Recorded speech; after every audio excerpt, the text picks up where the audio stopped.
Hogy a migrációnak súlyos tétjei vannak, már több mint 10 éve tudjuk. 2015-ben a II. Világháború óta eltelt időszaknak a legsúlyosabb migrációs válsága kezdődött Európában.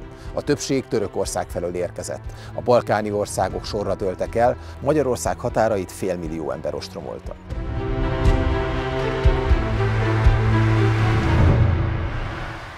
Wir schaffen das, meg tudjuk csinálni, mondta akkor Angela Merkel német kancellár, és tágra nyitotta Németország kapuit. A lehetőséggel 1,5 millió ember élt nagyon rövid idő alatt. Magyarország azonban más utat választott. 2015 nyarán a kormány határzár felépítése mellett döntött, és ennek az eredménye a mögöttünk látható 175 km hosszú, 4 méter magas duplakt kerítés. A fizikai határzár azonban nem sokat ért volna, hogyha nem áll mellette egy jogi határzár is. A kormány kijelentette, hogy menekültnek csak is az számít, aki közvetlenül az életveszély elől menekül. Az, aki már biztonságos országon haladt át, az csak migránsnak számít, tehát nem jogosult a védelemre. Nagyon hamar az európai országok is rádöbbentek, hogy súlyos hibát követtek el, amikor kinyitották a kapukat. 2015 szilveszterén Köln belvárosában szabadult el a pokol. Európa nagyvárosaiban megugrott a vagyon elleni és erőszakos bűncselekmények száma. Majd a kontinens történetében példátlan terrorhullám kezdődött. Itt állunk a keleti pályaudvarnál, ahol 2015 őszén több tízezer illegális bevándorló torlódott fel, hogy részben vonattal próbáljanak eljutni Nyugat-Európába. Azt, hogy az illegális bevándorlás nem csak humanitárius kérdés, hanem biztonsági kihívás is, jól jelezték a 2015 novemberi párizsi terrortámadások.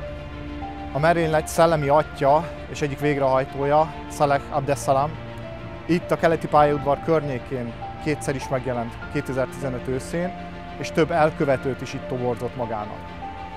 A következő években több nagy terrortámadást is láthattunk Nyugat-Európában, amelyet frissen érkezett vagy többedik generációs bevándorlók követtek el.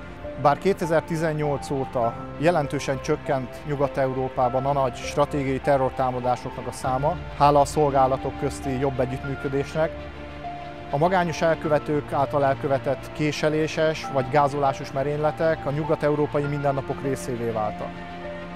Magyarországon szerencsére nem került sor ilyen támadásra, de a fokozott migráció igenis együtt jár a terrorveszély növekedésével.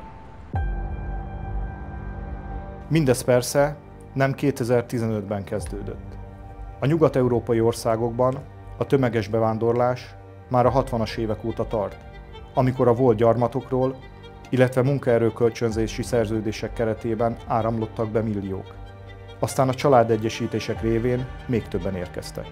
Városi zárványok alakultak ki, ahol már nem érvényesülnek a többségi normák. Erre tett rá még egy lapáttal a 2015 óta tartó migrációs válság. A brüsszeli elit sokáig nem megoldásokat keresett, hanem bűnbakokat. Magyarország ellen kötelezettségszegési eljárásoknak a sorát indították, részben a mögöttünk lévő tranzitzónákra hivatkozva, de elsősorban azért, mert Magyarország következetesen nemet mondott a migránsok tömeges letelepítésére. Közben a határkerítés szerb oldalán vadnyugati állapotok alakultak ki. Afgán, marokkói, egyéb embercsempészbandák vívtak fegyveres harcot egymással azért, hogy kiuralja a piacot. Az embercsempészek nagyon gyakran támadtak rá a magyar határőrökre is. Az európai polgárok elkezdték megelégelni az áldatlan állapotokat. Svédországban politikaformáló erővé váltak a korábban karanténban tartott svéd demokraták. Hollandiában 2024-ben a Szabadságpárt győzött a választásokon.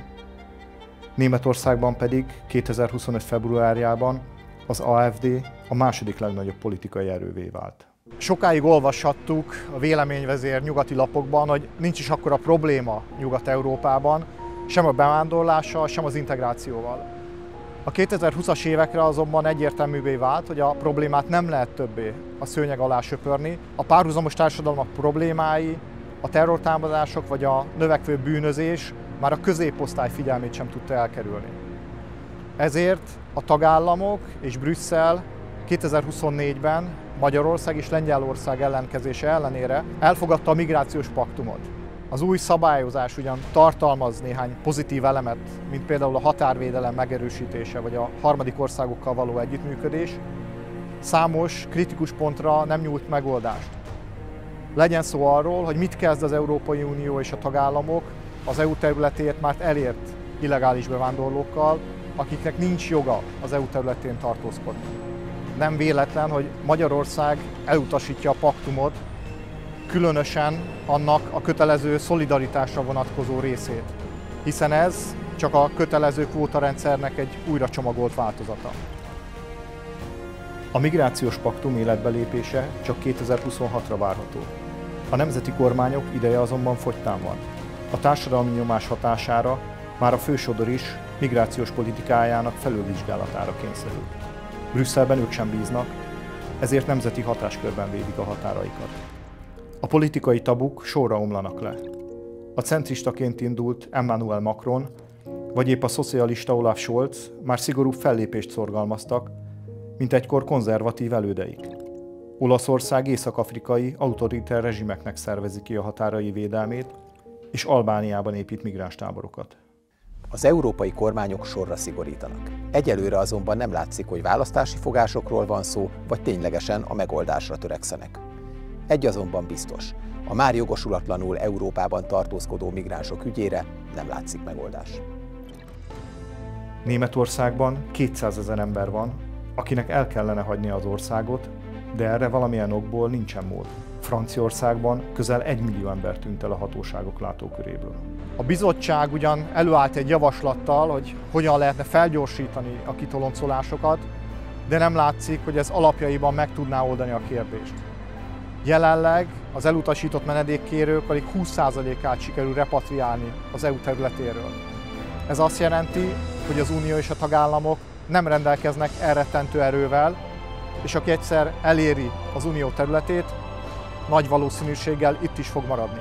Éppen ezért az erős és határozott határőrizetnek nincs alternatívája. Különösen azért, mert ha megnézzük az Európa körüli térségeket, legyen szó a Száhelövezetről, a Közel-Keletről vagy épp Szudánról, a migrációt kiváltó okok folyamatosan tetten érhetőek, és ha megnézzük az útvonalakat, továbbra is több százezer ember tart Európa felett. Az Arab Barométer 2024-es felmérése szerint a közel-keleti és észak-afrikai fiataloknak a fele, ha tehetné, azonnal útnak indulna Európába. Magyarország erre nemet mondott. Célunk nem a konfliktusoknak az importja, hanem a segítségnek a helyben vitele. Kicsi ország vagyunk, de erőnkön felül vesszük ki a részünket a segélyezésből. A célunk az, hogy a konfliktuszónáknak a lakói ne Európában, hanem otthon, a saját hazáikban találhassák meg a boldogulásukat.